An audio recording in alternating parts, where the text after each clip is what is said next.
Ajit Pawar and అలాగే నలుగురు plane crash లో చనిపోయారు నిన్న. ఎలా జరిగిందో సీక్వెన్స్ ఆఫ్ ఈవెంట్స్ చూద్దాం. మనం ఫ్లైట్ గురించి తెలుసుకొని అలాగే ఎయిర్ ఫీల్డ్ గురించి తెలుసుకొని యాక్చువల్ ఇన్సిడెంట్ ఎలా జరిగిందో చూద్దాం. ఫస్ట్, ఇది విఎస్ఆర్ వెంచర్స్ అనే ఒక కంపెనీ ఫ్లైట్ అండ్ వాళ్ళ దగ్గర మొత్తం ఇలాంటివి ఇంకో 45 ఫ్లైట్స్ ఉన్నాయి. సో ఈ పర్టికులర్ ప్లేన్ వచ్చేసి 2010లో మ్యానుఫ్యాక్చర్ అయింది. దీని పైలట్ వచ్చేసి సుమిత్ కపూర్ అండ్ ఇతనికి more than 15,000 flying hours experience ఉంది. అండ్ అలాగే కో పైలట్ వచ్చి శాంభవి, ఈ అమ్మాయికి 1500 అవర్స్ ఫ్లయింగ్ ఎక్స్పీరియన్స్ ఉంది. ఈ పర్టికులర్ ఫ్లైట్ కి ఎయిర్ వర్తినెస్ కూడా సర్టిఫికేట్ లాస్ట్ ఇయర్ సెప్టెంబర్లోనే వచ్చింది. సో కండిషన్ చాలా బాగుంది.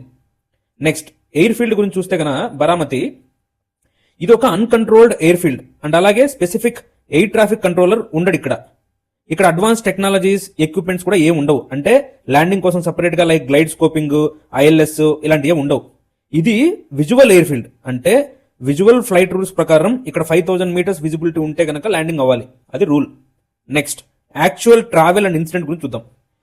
28th మార్నింగ్ ముంబై నుంచి ఈ ప్లేన్ స్టార్ట్ అయ్యి బరామతికి రావాలి. వాళ్లకు 8 గంటల 18 నిమిషాలకి బరామతిలో ఉండే ట్రైనింగ్ ఆఫీసర్ ని కాంటాక్ట్ అయ్యారు ఫస్ట్.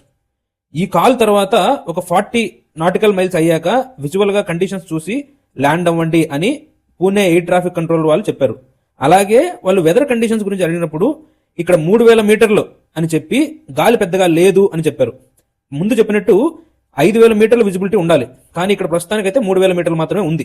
వాళ్ళు బరామతి రన్వే 11 రీచ్ అయ్యాక రన్వే సరిగ్గా కనపడలేదని ఫస్ట్ టైం ల్యాండ్ అవ్వకుండా గో అరౌండ్ కాల్ తీసుకున్నారు ఇక్కడ చూపించినట్టు. మళ్ళా వాళ్ళు సెకండ్ టైం పొజిషన్కి వచ్చినప్పుడు కనపడుతుందా రన్వే అని అడిగినప్పుడు మళ్ళా కనపడలేదు అని చెప్పారు. ఇమ్మీడియట్ గా వాళ్ళ మాట మార్చి కనపడింది అన్నారు మళ్ళా. ఇప్పుడు ఫైనల్ గా 8:43కి ల్యాండింగ్ కి క్లియర్ చేశారు. కానీ ఆ క్లియర్ చేశాక రీడ్ బ్యాక్ ఇవ్వలేదు వాళ్ళు. అంటే ఎస్ నో మేము విన్నాం, మేము వినలేదు అలా ఏం చెప్పలేదు. ద వెరీ నెక్స్ట్ మినిట్ 8:43కి కాలిపోయింది ఇలా ప్లేన్. ఇది ఇనిషియల్ డేటా, ఇంకా ఏఐబి ఇన్వెస్టిగేషన్ జరగాలి. ఇక్కడ కొసమెరుపు ఏంటంటే same company same model plane ఒకటి ముంబైలో 2 years బ్యాక్ యాక్సిడెంట్ అయింది.